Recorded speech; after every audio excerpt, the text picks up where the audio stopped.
요즘 중국 우한에서 발생한 신종 코로나 바이러스로 말미암아 중국에서만 확진자가 10,000명이 넘고 또 사망자가 200명이 넘고 또 이것이 전 세계로 지금 급속하게 퍼져나가고 있어서 우리 한국에만 해도 지금 확진자가 12명이 넘어섰다고 그렇게 얘기하고 있습니다. 그래서 전 세계가 지금 언제 닥칠지 모르는 이런 질병의 공포 앞에서 모두가 다 지금 두려워 떨고 있습니다. 이때 우리 하나님의 성도들은, 하나님을 믿는 하나님의 자녀들은 무엇을 어떻게 해야 되겠습니까? 우리가 지금 무슨 당장 치료약을 개발할 수 있는 것도 아니고 무슨 대단한 능력이 있고 무슨 대단한 가진 것이 있는 것도 아닌데 무엇을 우리가 할 수 있단 말입니까? 기원전 900년경 예수님 오시기 전에 한 900년 전에, 지금부터 한 2900년 전에 아람 나라, 지금의 시리아 사람들이 저 북쪽에서 떼를 지어 가지고 이 팔레스틴 한 작은 마을을 덮치게 되었습니다.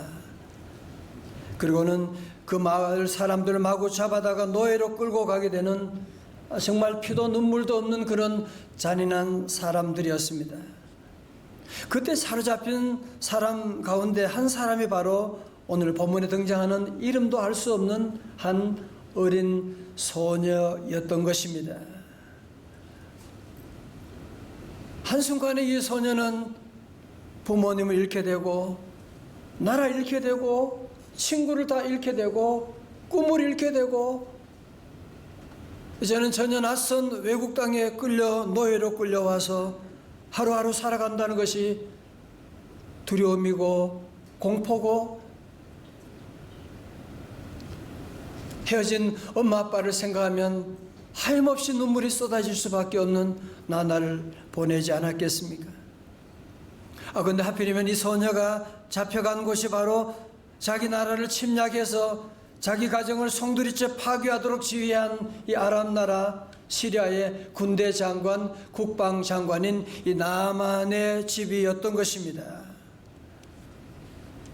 이 나만 장군은 아람 나라에서는 아주 큰 용사요, 나라가 어려울 때 나라를 구한 구국 공신으로서 대단한 명성을 가지고 있는 그런 장군이었습니다.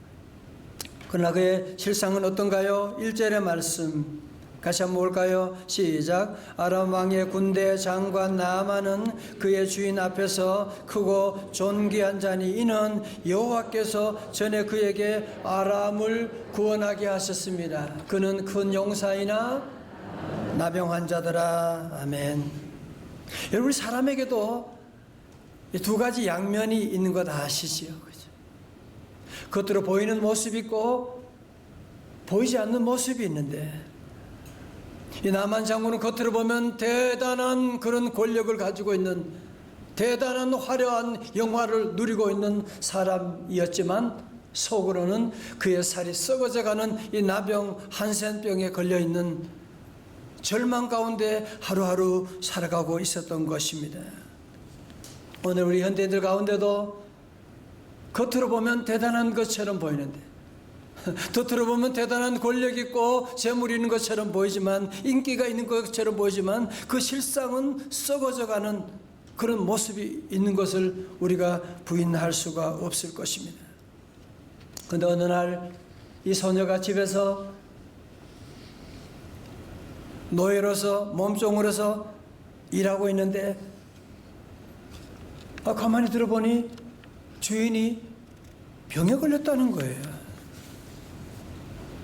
빨래를 하는데 보니까 무슨 피가 묻어져 있는 거예요.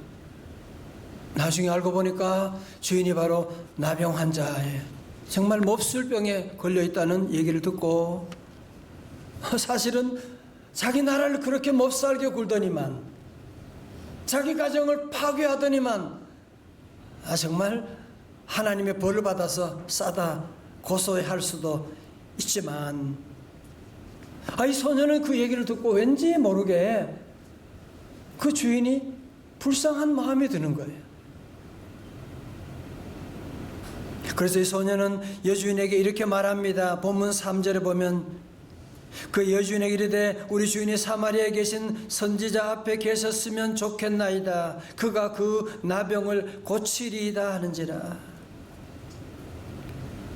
그런데요, 이 여주인은 노예가 한 말, 애가 한 말이 뭐가 대단히 중요하다고 그 말을 무시하지 않고 곧바로 나만 장군에게 얘기합니다. 놀라운 것은 소녀의 말을 전해드린 나만 장군도 의심 없이 바로 왕에게 가서 이렇게 말하게 됩니다. 4절에 나만이 들어가서 그의 주인에게 아뢰어 이르되 이스라엘 땅에서 온 소녀의 말이 이러이러하더이다 하니, 더 놀라운 것은 이 왕이 소녀가 했다는 말인데도 불구하고 의심하지 않고 이렇게 허락하지요. 5절의 상반절에 아람 왕이 이르되 갈지어다 이제 내가 이스라엘 왕에게 그를 보내리라 하더라. 이렇게 왕의 허락을 받고 나만 장군은 아무 의심 없이 희망을 가지고 이스라엘을 떠나게 되는데, 5절 하반절에 나만이 곧 떠날새 은 10달란트와 금 6,000개와 의복 10벌을 가지고 가서, 이렇게 해서 나만 장군은 단지 소녀의 말만 듣고 이스라엘 국경을 넘어서 엘리사 선지자를 찾아가게 되는데, 이 엘리사 선지자는 자신을 찾아온 나만에게 어떤 처방을 내리느냐. 5장 10절의 말씀입니다. 엘리사가 사자를 그에게 보내 이르되, 그의 종 게하시를 보낸 거죠. 너는 가서 요단강에 물을 7번 씻으라. 네 살이 회복되어 깨끗하리라 하는지라. 나만 장군은 엘리사가 와서 인사도 안 하고 콧배기도 안 보이고 그냥 다짜고짜 하는 말이 요단강에 7번 씻으라. 정말 기분 나빴지만, 처방이 마음에 안 들었지만 부하들의 말에 따라가지고 그는 엘리사의 말대로 요단강에 몸을 잠그게 됩니다. 어떻게 됩니까? 14절의 말씀 같이 볼까요? 시작. 나만이 이에 내려가서 하나님의 사람의 말대로 요단강에 7번 몸을 잠그니 그의 살이 어린아이의 살같이 회복되어 깨끗하게 되었더라. 아멘. 나만 장군은 그저 주의 종의 말에 따라서 그냥 요단강에 7번 몸을 잠근 것밖에 없는데, 보이지 않는 주님의 손이 와서 그의 피부를 만져주셔서 깨끗하게 낫게 해 주셨던 겁니다. 자, 성도 여러분, 들어보십시오. 우리가 오늘 이 말씀 자주 듣던 말씀이기도 하고, 그동안은 우리가 이 나만 장군이나 혹은 엘리사 선지자에게 조명을 비추면서 우리가 말씀을 묵상해 왔습니다마는, 제 마음속에는 나만도 대단하고 엘리사 선지자도 정말 대단하지만, 대단한 영웅이지만 그냥 이 사람들을 정말 영웅으로 만든 어린 소녀를 그냥 지나칠 수가 없었습니다. 나만이나 엘리사 선지자가 무대 위에 서 있는 영웅이라고 한다면, 무대 뒤에서 이들을 영웅으로 만들어준 사람이 누구겠어요? 바로 어린 소녀가 아니겠습니까? 오스트리아의 괴테라고 일컬어지는 고전주의 드라마 작가인 프란츠 그릴 파르처는 영웅에 대해서 이렇게 정의하고 있습니다.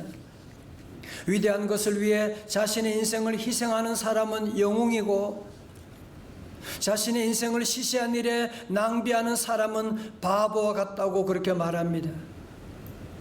우리 세상 사람들 영웅은 대단한 포지션에 있고 대단한 권력을 가진 사람을 영웅이라고 할지 모르지만 아닙니다. 영웅이라고 하는 것은 포지션이나 학력이 있는 것이 아니라 위대한 일을 위해서 희생할 줄 아는 사람이 바로 영웅이라고 하는 것입니다. 성도, 그렇다면 위대한 일이 무엇이겠습니까? 그것은 바로 한 영혼을 구원하는 일입니다. 왜 한 영혼을 구원하는 일이 위대한 일이냐? 탈무드에도 그런 말이 나오죠. 한 생명을 구원하는 것은 세상을 구원하기 때문에, 한 생명은 천하보다 귀하기 때문에, 그래서 한 생명을 구원하는 일이 얼마나 중요한 일입니까? 그런 의미에서 영웅을 만든 진짜 영웅인 무대 뒤에 있는 이 어린 영웅, 어린 소녀의 삶을 통해서 우리가 오늘 아침에 몇 가지를 배우려고 합니다. 첫 번째로 이 어린 소녀는 환경을 탓하지 않고 관로가 뭐겠어요? 최선을 다하였습니다. 우리는 그렇잖아요. 누구 보면 나는 환경이 좋지 않아 가지고 나 집안이 좋지 않아서 회사가 문제가. 우린 늘 환경을 탓하고 환경이 좋아지면 나는 뭔가 멋진 대단한 일을 할 수 있을 것이라고 생각하고 있는. 여러분, 그렇다면 이 소녀가 지금 처한 환경 생각해 보세요. 최악의 환경입니다. 더 이상 나쁠 수가 없는,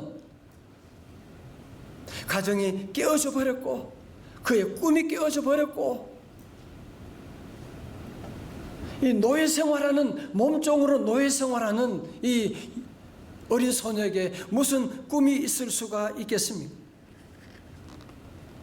그러나 그는 최악의 상황 가운데서도 환경을 탓하지 않고, 내가 원수의 집에 있으니까, 나는 노예로 있으니까, 난 부모님도 같이 살 수가 없으니까, 그래서 그는 주인을 증오하고 자기 인생을 저주하면서 죽어갈 수도 있지만, 그는 최악의 환경 가운데 있지만 하나님의 살아계심을 믿고 최선을 다하는 그런 삶을 살게 되었던 것입니다.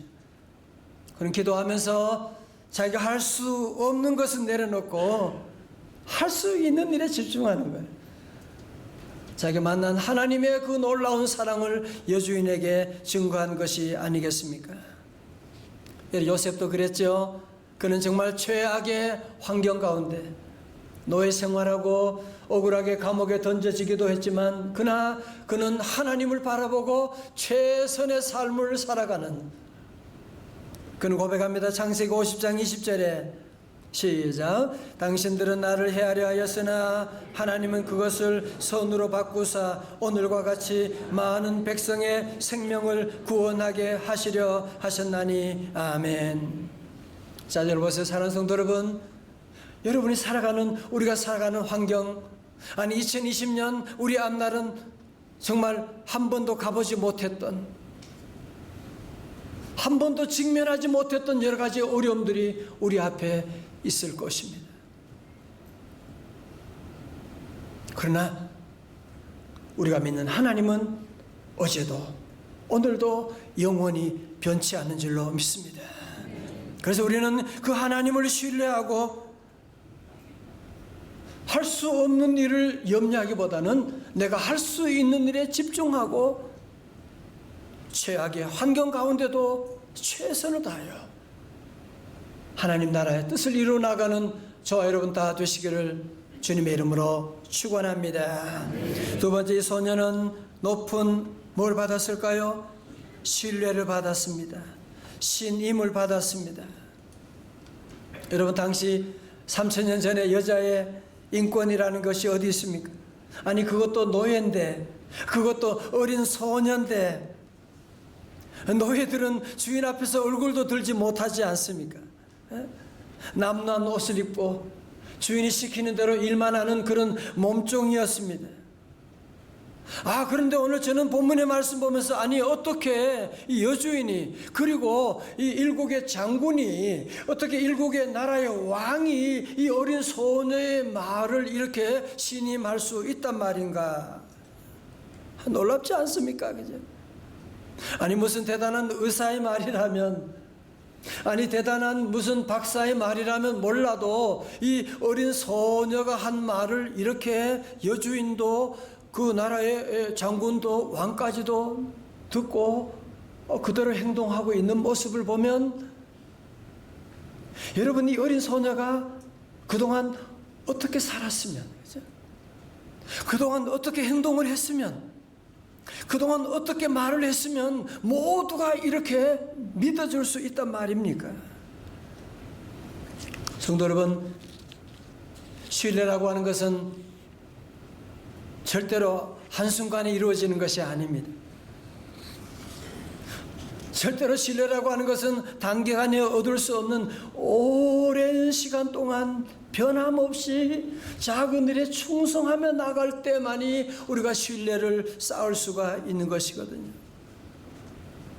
저는 이 말씀을 묵상하면서 이 어린 소년이 어떻게 행동을 했으면, 어떻게 그동안 말을 했으면 이렇게 온 이 장군도 일국의 왕까지도 이렇게 그 말대로 따라갈 수가 있을까 생각하다 보니까 오늘 우리 한국교회가, 오늘 우리 믿는 성도들이 지금 신뢰도가 지금 바닥을 치고 있다는 안타까운 소식을 들으면서 저도 기도하면서 저와 여러분 모두 한 사람 한 사람이 우리 모두가 이 어려운 시대 가운데 신뢰할 수 있는 사람. 명성제일교회 집사님, 장로님 말씀, 권사님이 한 말이면 그 틀림없어. 그 말 한마디만 그냥 딱 얘기하면 그 신용 보증이 될 수 있는 그런 신뢰를 회복하는 우리 모두가 될 수 있기를 주님의 이름으로 축원합니다. 자, 여러분 보세요. 여러분의 회사 일할 때도 여러분의 보스가 지금 뭘 보고 있는지 아세요? 때로는 돈도 맡겨보고, 때로는 일도 맡겨보고, 이것저것 하면서, 때로는 억울한 말도 하면서, 이 사람이 정말 신뢰할 수 있는 사람인가? 내가 정말 이 사람에게 우리 회사를 맡길 수 있는 사람인가? 여러분 지금 그거 보고 있는 거 아세요? 여러분 가정에서도 사는 아내에게, 자녀들부터 절대로 이 신뢰를 빼앗기면, 신뢰를 잃게 되면 안 됩니다. 경영학의 대가 피터 드러커는 그런 말합니다. 조직은 힘이 아니라 신뢰의 바탕 위에서 만들어진다. 그렇죠? 여러분 신뢰가 무너지면 신뢰만 무너지는 것이 아니라 다 무너지는 거예요. 이 크레딧이라고 하는, 크레더빌리티라고 하는 이 신뢰라고 하는 것이 여러분이 얼마나 중요한지 모르거든요. 잠언 12장 14절에 말씀합니다. 다 함께요. 시작. 사람은 입의 열매로 말미암아 복록에 족하며 그 손이 행하는 대로 누가 받아요? 자기가 받는 거예요. 다 자기가 받는 거예요. 내가 신뢰하는 사람이 되면 결국은 모든 복록이, 좋은 것들이 다 내게로 오게 되는 거예요. 저는 우리 교회 함께 섬기면서 지난 15년 동안 함께 하면서 정말로 신뢰할 수 있는 많은 분들을 만난 것이 제게는 너무나 큰 자산이에요. 그분 얘기하면 틀림없어. 우리 교회는 그런 분들이 충만해 있어요. 너무 감사드리고, 올해는 여러분 다 함께 더욱 신뢰를 회복하는 그런 한 해가 되어야 할 줄로 믿습니다. 세 번째, 이 소년은 뭐가 있었나요? 신앙이 있었습니다. 저는 이 사건 보면서 정말 놀라운 한 가지는요, 이 어린 소녀가 여주인에게 말할 때 표현 한번 보십시오. 3절에 다시 봅니다. 시작. 그의 여주인에게 이르되 우리 주인이 사마리아에 계신 선지자 앞에 계셨으면 좋겠나이다. 그리고 뭐요? 그가 그 나병을 고치리다 하는지라. 아멘. 아니 여러분, 우리 주인이 저 엘리사 선지자를 만나면 병이 고쳐질 수도, 속는 셈 치고 한번 가보는 게 어떨까요? 그렇게 말한 것이 아니에요. 빠져나갈 구멍을 만들고 말하는 것이 아니고 뭐라고요? 그가 그 나병을 고치리이다 라고 말하고 있는. 아니 그렇게 말했다가 고치지 못하면 당장 목이 날아가지 않겠습니까?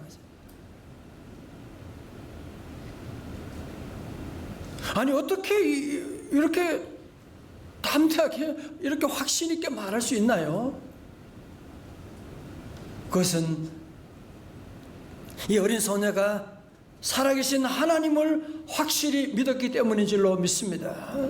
하나님 믿으니까 그 안에 확신이 생겨나가는 것이고, 이스라엘에 있는 저 엘리사 선지자를 확실히 믿고 그 선지자를 만나면 나을 것입니다라고 분명하게 얘기하고 있는, 우리가 청년 가운데 한 명이 이번 얼마 전에 일본 단기 선교를 다녀왔어요. 일본 가야 되나 고민을 많이 했겠죠.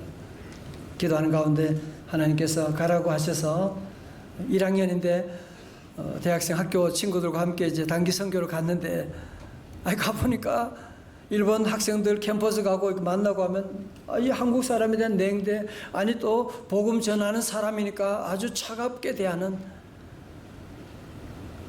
식사 파티도 준비하고 하는데 그들이 오지 않고 이런 모습 가운데 이 청년이 간증하면서 막 우는 것이, 정말 제가 나중에 그런 얘기했어요. 아니야, 네가 가서 복음의 발걸음 딛는 그곳에 이미 복음의 씨앗은 뿌려진 거야.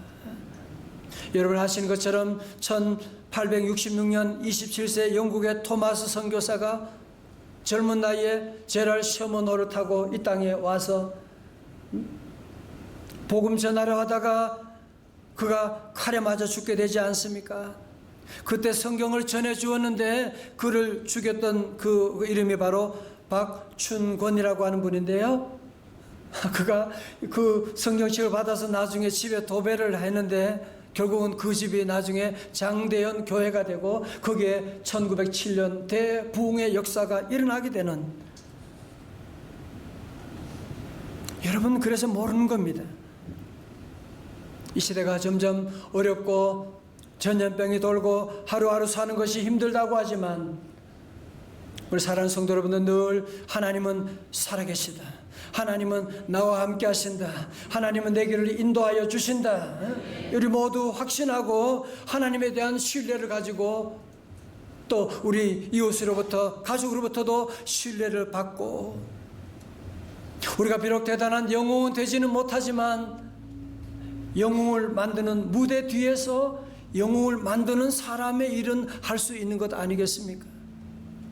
그런 의미에서 본다면 우리 셀 리더들, 우리 교회학교 교사들, 아이들, 코올릭의 어린 아이들, 지금 여러분은 지금 무대 뒤에서 영웅을 만들고 있다는 사실을 잊지 마시기 바랍니다. 여러분 직장에서, 여러분 있는 자리에서 내가 하는 일이 별거 아니다, 아무것도 아니다, 아니에요.